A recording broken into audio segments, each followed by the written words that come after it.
Bonjour à tous et bienvenue aux Observateurs de France 24. Cette émission, c'est vous qui la faites. Vous nous envoyez vos photos, vos vidéos, vos témoignages. Nous les éditons et les vérifions ici à Paris et nous en faisons l'émission que vous allez voir.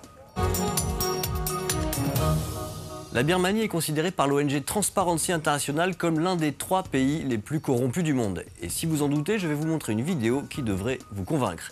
Si tu passes, tu casques, un récit de notre observateur à Rangoon qui témoigne sous le pseudonyme de Ko Lin. Sur la vidéo, on voit des policiers qui touchent des pots de vin. Lorsque les bus passent à côté d'eux, ils s'arrêtent sur le bord de la route.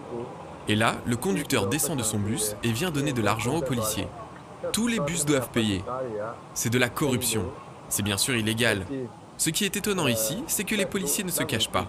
Ils le font aux yeux de tous. Mais ce phénomène est très commun.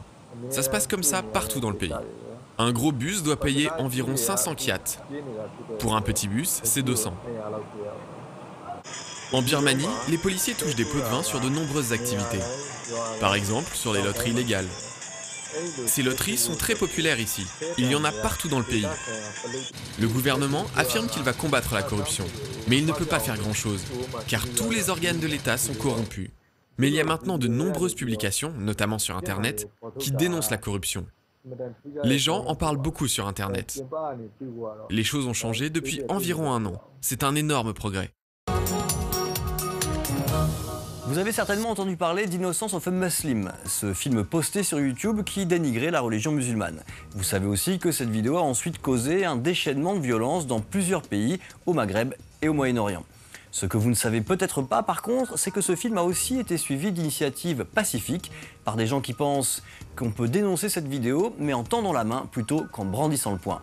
On écoute Naïf Cher à Londres. Ce qu'on a fait, c'est qu'on a distribué des ouvrages sur la vie du prophète et des exemplaires du Coran, le livre sacré des musulmans. On a fait ces distributions dans plusieurs endroits au Royaume-Uni et en Irlande. On veut que les gens lisent eux-mêmes le message du prophète plutôt que de voir un film fait par quelqu'un qui veut donner une mauvaise image de l'islam. En tant que musulmans, nous ne considérons pas les religions juives ou chrétiennes comme éloignées de la nôtre. Quand on s'intéresse vraiment aux religions, quand on regarde les règles qu'elles professent, on voit tout de suite les similarités. Lors de nos distributions, il y a eu 1 ou 2 fois où des gens ont jeté nos livres à la poubelle. Mais pour une personne qui faisait ça, il y avait 10 personnes qui venaient nous voir et nous disaient « Donne-le-moi, je vais le lire ». Manifester pacifiquement est un droit de tout individu dans ce pays. Mais quand il s'agit de violence contre d'autres hommes, il est clair que ce n'est pas autorisé par l'islam. Et cela ne devrait pas se produire. Mais il y a 1,5 milliard de musulmans. Pourquoi ne pas montrer ceux qui travaillent à une meilleure compréhension entre les hommes? Pourquoi ne montrer que les gens qui manifestent de manière violente? On passe maintenant à notre best-of de la semaine, les meilleures images amateurs repérées ou envoyées par nos observateurs. Je vous emmène d'abord dans le parc des Virunga au Congo avec Emmanuel Demerode qui nous raconte que des attaques de bêtes sauvages se multiplient dans les villages de sa région. Elles sont parfois mortelles. En juin dernier, un groupe de chimpanzés a tué une petite fille que sa mère portait sur le dos. Alors pourquoi ces animaux attaquent-ils les hommes ?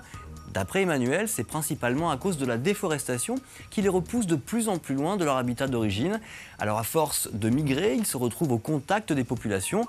Un nouveau fléau qui touche les habitants du Nord Kivu, une région déjà ravagée par la guerre. On va continuer à parler d'animaux, mais cette fois d'animaux en danger, avec William Mabassa, un employé du Kruger Park en Afrique du Sud.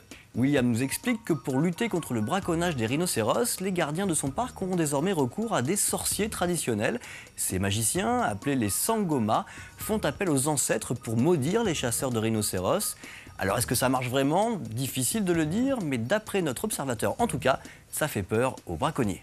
On finit ce petit voyage à Aracaju, au nord-est du Brésil, avec une statue majestueuse qui vient d'être inaugurée par la municipalité.